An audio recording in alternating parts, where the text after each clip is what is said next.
வணக்கம். இன்னைக்கு நம்ம சித்தர்களை தேடி டிவி பகுதியில மேல் சீசமங்கலத்தில் எழுந்தருளி அருளக்கூடிய அம்பிகை, இந்த அம்பிகைக்கு நடந்த கும்பாபிஷேகத்தின் போது ஸ்ரீ அங்காள பரமேஸ்வரி அம்மன் அலங்கார கோலத்தையும், அம்பிகைக்கு நடந்த தீபாராதனை காட்சியும், கருப்பண்ண சுவாமியின் அலங்கார கோலத்தையும் சேவித்து மகிழ்வோம்.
இந்த அங்காள பரமேஸ்வரி அம்மனை பொறுத்த வரைக்கும் மேல் சீசமங்கலத்தினுடைய ஊர் பொதுமக்களும் மற்றும் பருவதராஜ குல மரபினருடைய உட்பட்டது.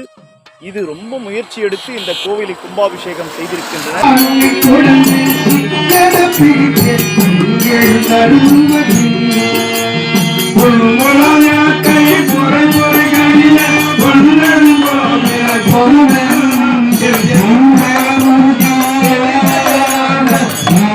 இன்றைய தினத்தில் மேல் சீசமங்கலத்தில் இருக்கின்ற அருள்மிகு அங்காள பரமேஸ்வரி அம்மன் கும்பாபிஷேகத்திலே அம்பிகைக்கு நடந்த தீபாராதனை காட்சியை சிறிய ஷார்ட்ஸ் வீடியோவை கண்டு மகிழ்ந்தோம். மீண்டும் இதுபோன்று ஒரு ஆன்மீக தகவலோடு தங்களை சந்திக்கின்றேன். அதுவரை இணைந்திருங்கள் சித்தர்கள் தேடி டிவியில். இந்த ஆன்மீக பதிவு தங்களுக்கு பிடித்திருந்தால் சித்தர்கள் தேடி டிவியை லைக் செய்து, ஷேர் செய்து, சப்ஸ்கிரைப் செய்ய வேண்டுகிறேன். நன்றி, வணக்கம்.